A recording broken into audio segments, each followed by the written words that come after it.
The United States and Spain are on alert due to the devastating fires that are hitting their islands. For us Spaniards, it's hitting us really hard in Tenerife. It's no coincidence that the fire has gotten out of control in 2 volcanic archipelagos. Firefighting aircraft are essential for controlling these situations more than any other case. To understand why, watch the video. Every summer, we're in the same situation, terrible fires that destroy hundreds or even thousands of hectares. In Spain, given the climate we have, it's common for fire to hit a specific area hard every year. The center, south, or archipelagos of the peninsula can be the focus at times. To fight this, for many years now, aircraft have been used, both planes and helicopters. They give us the ability to have a completely different view of what's happening, and it allows a large amount of water to be dropped all at once in areas that ground crews can't access or simply haven't reached yet. The Spanish Air Force currently operates the Canadair CL-215 and its improved version, the CL-415. A couple years back, the Air Force invited me to film these aircraft and speak with the pilots. This plane can carry approximately 6 tons of water in 2 centrally located tanks. As you can imagine, it's important for the tanks to be near the center of gravity, because otherwise, when loading and unloading all the water, the plane's behavior could change a lot.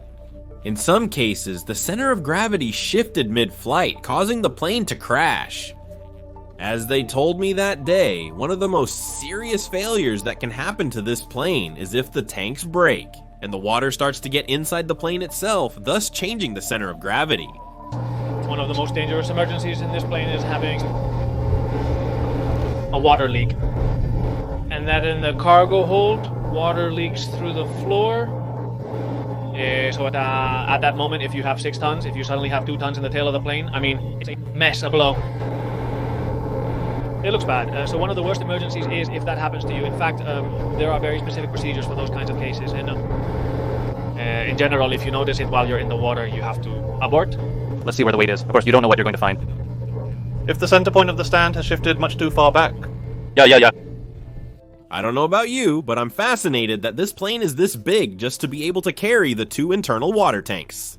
That shows how complex aeronautics is, because if it were a smaller plane, it wouldn't be as stable for loading and unloading. 6 tons of water continuously. This model resembles a boat because it's an amphibious aircraft. This allows it to load in the middle of the sea or in lakes, regardless of whether there are runways nearby. This greatly enhances the aircraft's firefighting capabilities. The process of refilling water is intriguing and typically similar across all amphibious firefighting aircraft. As the aircraft lowers its belly, it releases probes that touch the water directly, utilizing the water pressure. Thanks to the speed, the tanks are filled.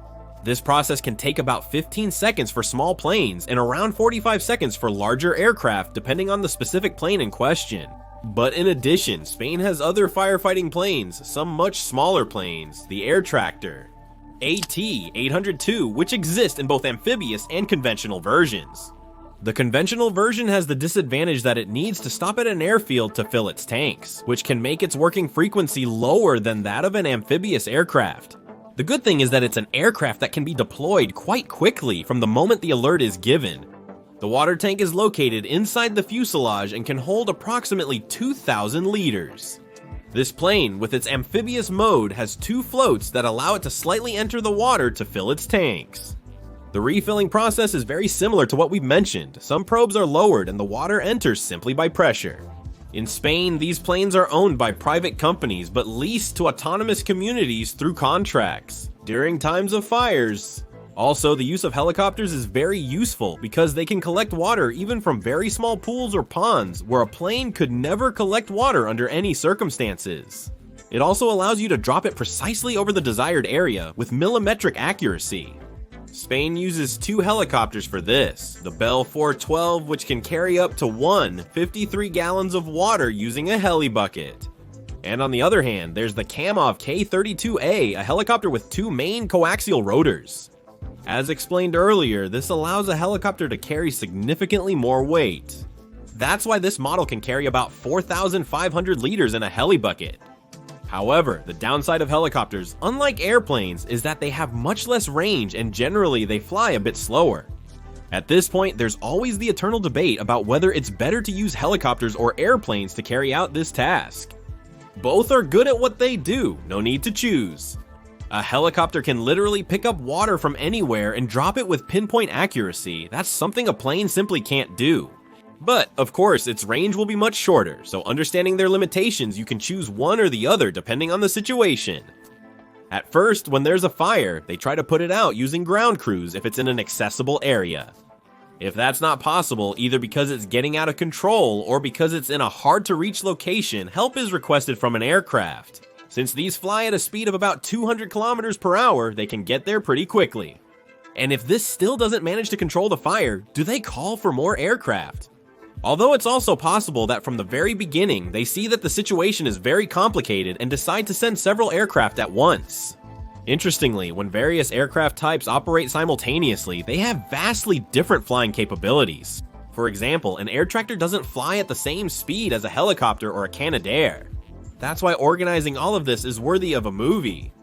Whenever this situation occurs, where there are different aircraft operating, there must be another one simply observing and coordinating everything from above to make sure the drop cadence is good and that the aircraft don't collide with each other. In addition, it also has the task of warning the ground crews when water is about to fall on them. Because think about it, it's several tons falling all at once at a pretty high speed. And that's why they have to take a safety position. The Tenerife fire this summer is proving harder to extinguish than normal. Because the island's orography, and more specifically the area where the fire is, makes its behavior erratic, so it's impossible to predict where it will go. This means that a strategy might be organized based on a certain prediction of the fire's movement, but then it turns out the fire does the exact opposite. And basically, a lot of effort would have been for nothing. Also, since we're talking about islands that are in the middle of the Atlantic Ocean, the wind is usually very strong and this always helps the fires to spread. If we look at the island of Tenerife, the fire is happening more or less in this area. The center has abundant vegetation, while most people reside near the coastal areas. And unfortunately, we've already seen scenes where the fire has forced people to leave their homes. In 2023, the Canary Islands, particularly Tenerife, are facing significant challenges. I send a big hug to all my viewers. Let's hope this ends soon. The issue of the orography is much more serious than it may seem, because since it's unpredictable, they can't evacuate the areas where the fire is going to spread. Because no one knows where it will go. That's why in Hawaii's case, there are thousands of people affected. On these volcanic islands, there's also the fact that ground crews can't move forward either, because the orography is very complex. That's why aircraft are essential to quickly reach difficult areas and prevent the fire from spreading further. Besides, if we're talking about amphibious aircraft, they can refill their water tanks in the middle of the sea, which, since we're talking about islands, is everywhere. Fun fact, aircraft have to make their drops right at the border. Between what is going to burn in the next few minutes and what hasn't burned yet, this way, the goal is to keep the fire from spreading. Once the fire is under control, ground crews can extinguish it, but the main issue is its continued spread. Besides, dropping water right in the middle of the flames would be pointless. If the fire is very large, the water would evaporate before reaching the ground due to the high temperature. And literally, it would be completely useless. Notably, aircraft typically avoid flying over fires due to the smoke significantly reducing visibility. Besides, the air coming from the flames has less oxygen than normal because it has already been burned, and that can cause the engines to shut down. On top of that, there are air currents generated by temperature differences. That's why it's normal for aircraft to move around the flames and drop their loads at the edge, between what's already burned and what hasn't. Although it's true that if there's a very small fire, the drop can be made directly over the flames, and that would probably be enough to contain it. Aircraft are also particularly useful in another situation, and this is in case a small fire is starting in an area around a large fire. This can happen if, because of the wind, a group of burning leaves or something similar has flown to another area that isn't on fire yet. If that's the case, the ground crews would be far away, and that's why a plane that can get there quickly. The ability to respond to that fire with aircraft carrying more water from other countries would be extremely important. The Soviet Union and later Russia have developed several planes for this purpose, like the Beriev B-200, which can carry up to 12,000 liters of water. Similar to the Canadair plane, but with a much greater capacity. They also modified the Ilyushin Il-76 for use as a firefighting aircraft. This plane can carry up to almost 50,000 liters, which is absolutely insane. But the largest plane that has ever existed was the Boeing 747 supertanker, which can carry up to about 75,000 liters of water. But because of its high operating costs, the United States decided to stop using it. And currently, planes like the 737 or the Douglas Commercial 10 are in operation, which can carry 15,000 and 45,000 liters respectively. Many wonder why Spain doesn't operate one of these high-capacity planes. The reality is that they are very expensive to operate. At the time of these disasters, having a plane with a huge load capacity would be ideal. But the rest of the days of the year, when nothing happens, you still have to keep maintaining these aircraft. That's why it's best to find a balance. Besides, these huge planes need very large airfields, which greatly limits the areas where they could operate. El Hierro Island has a 1-kilometer runway, which is too short for a large plane to take off or land under normal conditions. So, if Spain had the Boeing 747 supertanker, in case there was a fire on El Hierro Island, it would have to go to another island, land, load the water, and come back. And that process would be very inefficient for putting out a fire. That's why, for this specific task, it might be better to have much more versatile airplanes or helicopters, besides the fact that they're also cheaper. I'm fascinated by the Air Force's highly maneuverable Canadair aircraft. Unlike the Douglas Commercial, 10, and other larger planes that resemble flying dinosaurs, the Canadair needs to be very maneuverable in order to scoop up water from reservoirs that are surrounded by trees.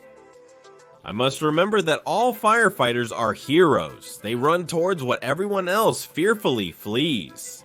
These people risk their lives by going to those places to minimize losses. Sadly, it sometimes costs them their lives. That's why, thank you very much, this video is dedicated to you.